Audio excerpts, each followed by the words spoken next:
Welcome to novels by Majid. मेरा नाम माजिद हुसैन है और मैं आपके लिए लेकर आया हूँ फतूर इश्क की किस्त नंबर 4, जिसके राइटर हैं बीडी राइट्स। और अगर आपको ये एपिसोड अच्छी लगी तो वीडियो को लाइक ज़रूर करना और कमेंट बॉक्स में लाजमी बताना ये नावल कैसा जा रहा है। चलते हैं नावल की तरफ।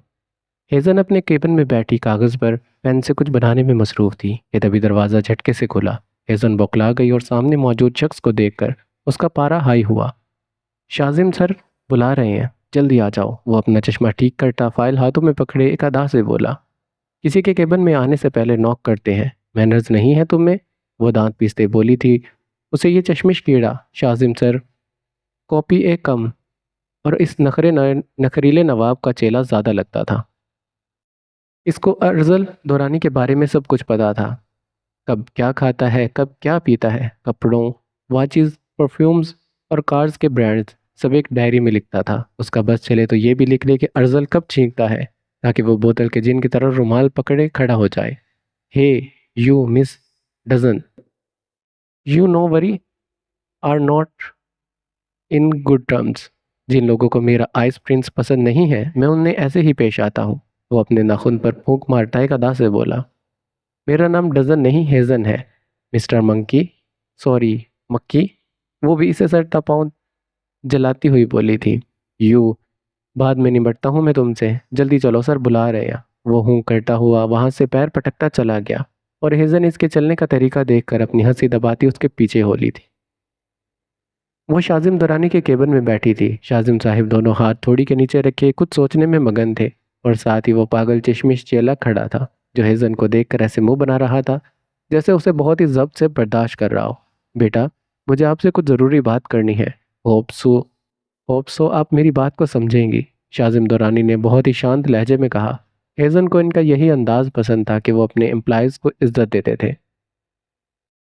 जी सर, मैं सुन रही हूँ। बेटा, घुमा फिरा कर बात नहीं करूंगा। जैसे आपको पता है, कल मिस यमुना की एक गलती की वजह से अर्जल ने इसे ऑफिस से निकाल दिया। हेजन को यमुना याद आई थी जो अर्जल की पर्सनल सेक्रेटरी थी और काम से ज़्यादा अर्जल पर तवज्जो देती थी, और कल उस जल्लाद ने इसे निकाल बाहर किया। इस बात पर सबसे ज़्यादा खुश ये सामने खड़ा चश्मिश चेला ही था।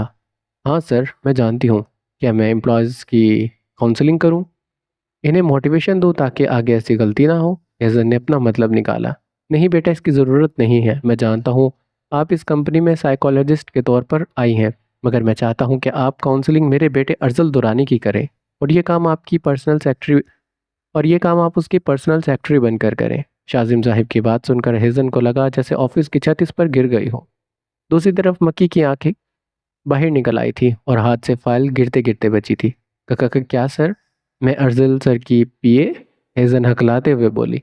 हाँ बेटा, मैं अपने शेर को पहले जैसा बनाना चाहता हूँ। वो रोबोट बन गया है, न ठीक से खाना, न सोना और ना बात करना। घर में सब परेशान है, अपने ज़ाती मामलात की वजह से वो ऐसा हो गया है।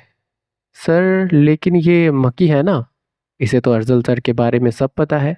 आई थिंक ये मुझसे बेहतर हैंडल करेगा, हेजन ने घबराते हुए कहा। और ये सुनते मक्की के इर्द गिर्द जैसे तितलियां उड़ने लगी और वो टाई ठीक करते शाज़िम साहिब को जताने लगा कि मैं हूं ना। नहीं बेटा, मैं आपको सेक्रेटरी बनाना चाहता हूं क्योंकि मैं इसे फिर से इंसान बनाना चाहता हूं। आप एक अच्छी साइकोलॉजिस्ट हैं, मैंने आपकी काबिलियत देखी है। आप इतने प्यार से बात करती हैं कि पत्थर भी पिघल जाए। अगर मैं इसे कहूँगा कि काउंसलिंग ले लो तो वो कभी नहीं लेगा। इसीलिए आप ज़्यादातर इसके पास रहें और इसे हील करने में मदद करें। आप ज़हीन हैं, अपने तरीके से उसे ठीक कर देंगी। शाजिम साहिब ने मज़ीद कहा था, मैं आपकी सैलरी बढ़ा दूंगा। अगर आपको इस पर एतराज़ है तो दूसरा ऑप्शन है, आप ऑफिस के बाद रोज़ 3 घंटे उसकी काउंसलिंग करें। उसकी मॉम काउंसलिंग के लिए उसे मनाएगी। बेटा, एक बाप की मजबूरी को समझो और इन दोनों में से एक को सिलेक्ट कर लो। हेजन को लगा आगे कुआं है और पीछे खाई। इसे शाजिम के ऑप्शंस कुछ ऐसे लगे जैसे गला दबा दूंगी उसे शाजिम के ऑप्शंस कुछ ऐसे लगे जैसे गला दबा कर मार दूं या गोली से शूट करके मारूं। और पीछे खड़ा मकी किसी जख्मी महबूबा की तरह शाजिम साहिब को भी यकीन निगाहों से देख रहा था। हेजन ने कुछ देर सोचा। वो भी यही सोच कर आई थी कि इसके मुंह फुलाए पांडे का स्क्रू टाइट करेगी तो सब इसे महारानी की तरह ट्रीट करेंगे। मगर अगर दूसरा ऑप्शन लिया तो सुबह 8 घंटे ऑफिस और फिर 3 घंटे एक्स्ट्रा, मतलब न्यूक्लियर बम पर पाँव रख देना। ठीक है सर, मैं अर्जुन दौरानी की सेक्रेटरी बनूंगी। और कोशिश करूंगी कि उन्हें उनके गम से बाहर निकाल लूं। हेजल ने ज़बरदस्ती मुस्कुरा कर कहा। शाजिम साहिब के दिल का बोझ हल्का हुआ था। उन्होंने मकी से ज़बरदस्ती वो अर्जलनामा लिया और इसे हेजन को थमा दिया। मकी का तपता चेहरा देखकर हेजन ने एक छटाने वाली मुस्कुराहट दी और केबिन से निकल गई। वो केबिन से निकलकर सीधा वॉशरूम में पहुंची और खुद को आईने में देखकर जोर जोर से हंसने लगी। चलो बेटा हेजन, अब तुम्हारा बुरा वक्त शुरू हो गया। उस नखरीले नवाब को ठीक करने की हामी तो भर ली है, मगर इस पत्थर को पिघलाते पिघलाते कहीं खुद ही फोत ना हो जाना। अभी हंस ले, बाद में हंसने को दिन चले जाएंगे। वो वॉशरूम से निकलकर अपने केबिन की जानिब बढ़ी थी, मगर जैसे ही इसने दरवाज़ा खोला इसके होश उड़ गए। सामने अर्जुल दुरानी मौजूद था। वो एक हाथ से ब्लैक कॉफ़ी पी रहा था और दूसरे हाथ में वही कागज़ था जिस पर हिजन ने कुछ देर पहले अपनी कारनामा साजी ड्राइंग की थी। वो बड़ी ही गौर से उसकी ड्राइंग को देख रहा था। अल्लाह, ये ड्राइंग इस नखरीले नवाब के हाथ ही लगनी थी। इससे तो अच्छा था आप मुझे इस बिल्डिंग से नीचे फेंक देते। वो मुंह में बड़बड़ाती आयतुल कुर्सी पढ़ने लगी। वो अपनी क्लास में किताबें रख कर पढ़ने लगा। इस क्लास में क्या, पूरी यूनिवर्सिटी में इसका कोई दोस्त नहीं था। सिर्फ इसकी एक बहन थी जिसे इसने खुद मना कर रखा था कि वो इससे ना मिले, क्योंकि अगर लोगों को पता चलता कि वो इसकी बहन है तो लोग उसकी बहन का जीना हराम कर देते। उससे कोई बात नहीं करता था, कोई उसे पसंद नहीं करता था। उसी यूनिवर्सिटी में इसके कजन्स भी पढ़ते थे जिनकी पूरी यूनिवर्सिटी दीवानी थी। हर कोई उनका फ़ैन था। यूनिवर्सिटी क्या, उसके माँ बाप को भी वही दोनों पसंद थे। वो ना यूनिवर्सिटी का और ना ही अपने माँ बाप का दिल जीत सका था, क्योंकि वो खूबसूरत नहीं था, चश्मा लगाता था, ड्रेसिंग सेंस अच्छी नहीं थी, बोरिंग था। और इन सब से ज़्यादा तकलीफदा बात, हेलो स्टूडेंट, मैं आपका नया लेक्चरर हूँ।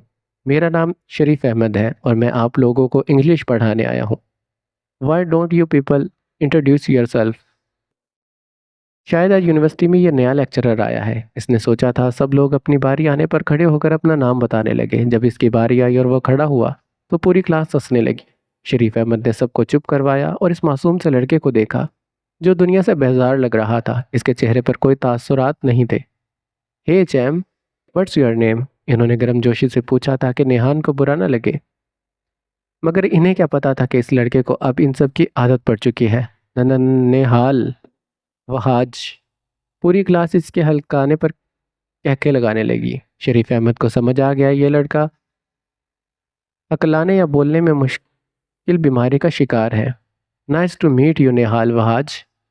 शरीफ अहमद का ध्यान इसके नाम के साथ ही वहाज मलक पर चौंक गए थे। ये मशहूर वकील वहाज मलक का बेटा था। इन्हें इस लड़के पर तरस आया और उन्होंने इसे बैठने का इशारा किया।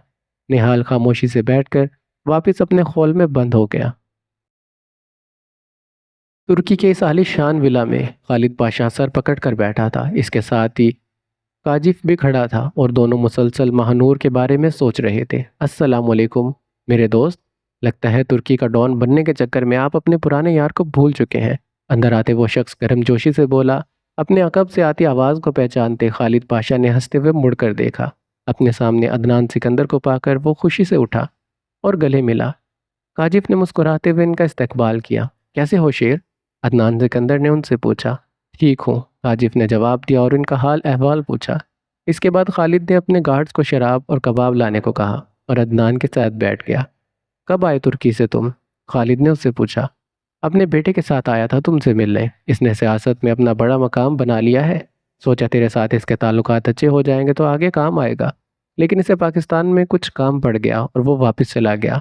तुम लंदन गए थे, कब आए? वो इतने परेशान क्यों लग रहे हो और इतने परेशान क्यों लग रहे हो, अदनान ने गिलास ओटो से लगाते पूछा। अरे क्या बताऊं, तुम्हें पता है मेरे बेटे सुल्तान की क्या हालत हो गई है। वो लड़का जो पाकिस्तान से तुर्की आया, इसने मेरे बेटे को पता नहीं किस चीज़ से मारा। इसकी दिमागी हालत ही ख़राब हो गई, खालिद पाशा ने गुस्से को जब्त करते कहा। लेकिन कौन है वो लड़का और तुमने अभी तक इसे मारा क्यों नहीं है? इतनी जुर्रत, अदनान भड़क कर बोला। मारेगा तो इसे मेरा बेटा ही, जब वो ठीक हो जाएगा। इतनी दर्दनाक मौत दूंगा कि वो खुद मरने की दुआएं मांगेगा। लेकिन एक परेशानी है, खालिद ने मायूसी से सर झुकाया। डॉक्टर्स कहते हैं सुल्तान को ठीक करने के लिए उसकी पसंदीदा चीज़ उसे मिलनी चाहिए, तभी ट्रीटमेंट असर करेगी। वो हर वक्त हीर हीर करता रहता है। जिस दिन उस जानवर ने सुल्तान को मारा उसके हाथ में एक तस्वीर थी। हमने पता लगाया तो मालूम हुआ वो उस लड़के की होने वाली बीवी थी। मुझे लगा शायद इसी वजह से इसने सुल्तान का ये हाल किया। मैंने काजिफ को भेजकर उस लड़की को बड़े ही मुश्किल से यहाँ तक किडनैप करके लाया, उसकी शादी के दिन। मगर सुल्तान कहता है कि ये मेरी हीर नहीं है, वो मुझसे बात नहीं कर रहा और हालत मज़ीद ख़राब हो रही है। और वो लड़की कहाँ है? काजिब के बंगले में कैद है। समझ नहीं आ रहा क्या करूं, मार दूं या वापस पाकिस्तान भेज दूं। लेकिन एक बात है, लड़की बहुत खूबसूरत है, किसी हूर से कम नहीं है। अगर इसे बेच देंगे तो बहुत पैसा मिलेगा। खालिद के दिमाग में अचानक से ये गंदा प्लान आया। खूबसूरत का लफ्ज़ सुनते अदनान सिकंदर के कान खड़े हो गए। ज़रा इस लड़की की तस्वीर दिखाओ। खालिद के इशारे पर काजिब ने डर खालिद के इशारे पर काजिब ने ड्रायर से तस्वीर निकाली। तस्वीर देखते ही अदनान सिकंदर के होश उड़ गए। ये तो बिल्कुल किस्वा जैसी दिखती है, कहीं उसकी बेटी तो नहीं? अदनान ने दिल ही दिल में सोचा और अब इसकी नज़रों में हवस टपक रही थी। माँ नहीं मिली तो क्या हुआ, बेटी तो मिल गई। अब इसके ज़रिए सारे बदले लूँगा और अपनी रातें रंगीन करूँगा। वो खबाज़त से सोचता खालिद से मुखातिब हुआ। ये लड़की मुझे चाहिए, इसके जितने पैसे चाहिए मैं दूंगा, और अगर पैसों पर दिल नहीं भरा तो मैं वादा करता हूँ उस असल हीर को ढूंढ कर तुम्हारे बेटे के कदमों में डाल दूंगा। बस मुझे ये लड़की दे दो। खालिद पाशा ने कुछ देर सोचा और फिर मुस्कुराकर कहा, ठीक है, ये लड़की तुम्हारी, लेकिन पैसे नहीं, बस हीर का वादा पूरा कर दो। अदनान सिकंदर ने शैतानी मुस्कुराहट के साथ तस्वीर को देखा। नाम क्या है इसका? महानूर, काजिफ ने उसे बताया। महानूर। अदनान इसके नाम को चबाते जोर जोर से हंसने लगा। यहाँ पर ये किस्त ख़त्म होती है। और अगर आपको ये एपिसोड अच्छी लगी तो वीडियो को लाइक ज़रूर करना। कमेंट बॉक्स में ये बताना कि आपको इस नॉवल का कौन सा किरदार ज़्यादा अच्छा लगता है। मिलते हैं नेक्स्ट एपिसोड में, अपना ख्याल रखिएगा और चैनल को सब्सक्राइब करना मत भूलिएगा। अल्लाह हाफिज़।